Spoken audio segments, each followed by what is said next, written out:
Hello, and welcome to Threat Hunting, a hands-on introduction. This is episode 8, part 2 on tactics, techniques, and procedures. Well, if you're just joining us, let me get you caught up. We've been looking at some networking traffic that we think was involving SmokeLoader and DanaBot. We came to those conclusions by trying to fingerprint the kind of C2 traffic and some of the names. We looked at some online research to give us some hints about what DanaBot TTPs might look like. We found a great resource by Fortinet. Let's head over there. And that said that we might be looking at some Reg Server 32 execution pathways along with run DLLs. Then we found out through Proofpoint that this is modular, so we might see different DLLs being run.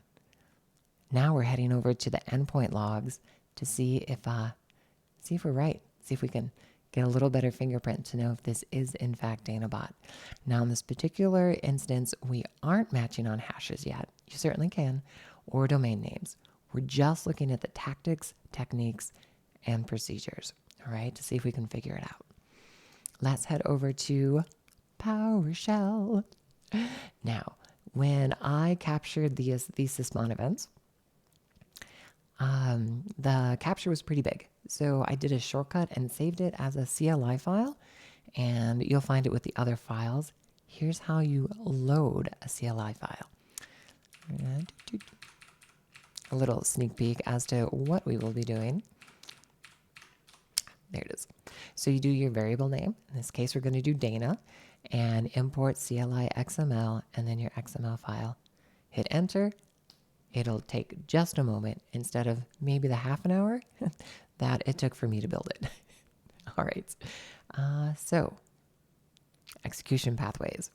Let's see if we can find something that has to do with Reg Server 32 and run DLL. And a quick way of doing that is by grouping by command line. Recap, we have our variable, our events. We're grouping by a property, and then we're selecting property name and format list just to clean up the output. Let's see what we get. I'm going to scroll up because I know when I started the program, it was right here. All right, so going down. Okay, we've got our first Reg Server 32 running a DLL. Let's see if we can find something with run DLL. Got more Reg Server 32. Here we go. Here's our run DLL from an app data local with a strange name. And this looks pretty promising, but what we couldn't see in the proof point is whether or not this structure matches DanaBot. So back to the lab. Let's see if we can find examples of the actual command line that DanaBot tends to use to see if we got a solid hit.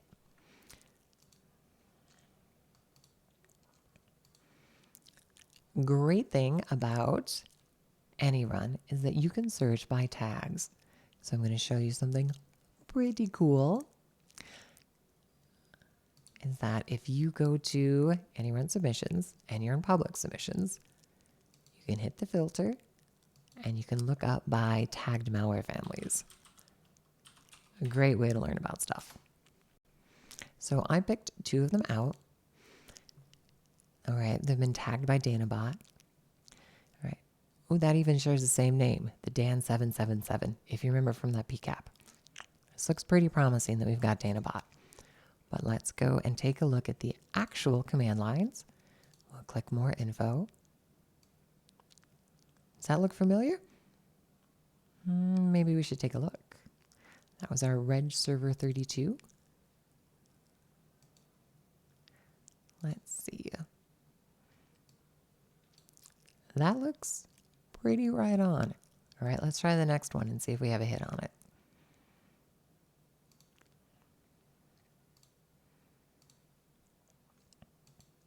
All right, now let's take a look at the run DLL command line. Now let's go back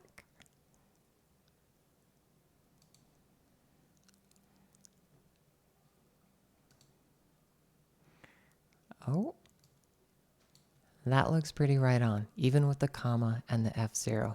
I would say that's enough. That's a solid hit. We know that we have found Danabot, not only from the C2 traffic we saw, but now we've got endpoint traffic that matches the exact pattern.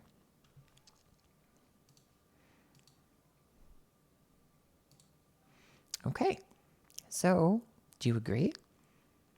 Was there more in that PCAP than just those DLLs? Did we have secondary infections?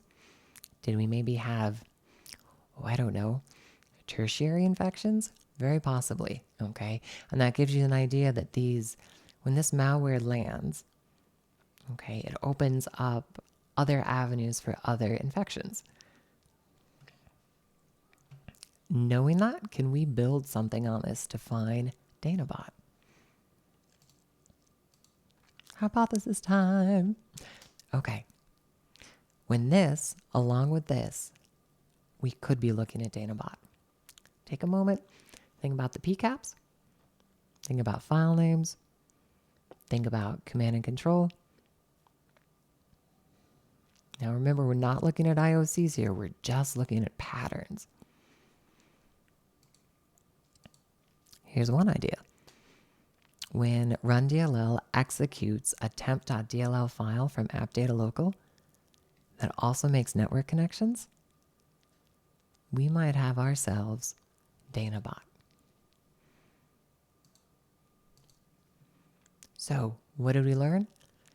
Study the infections of known malware.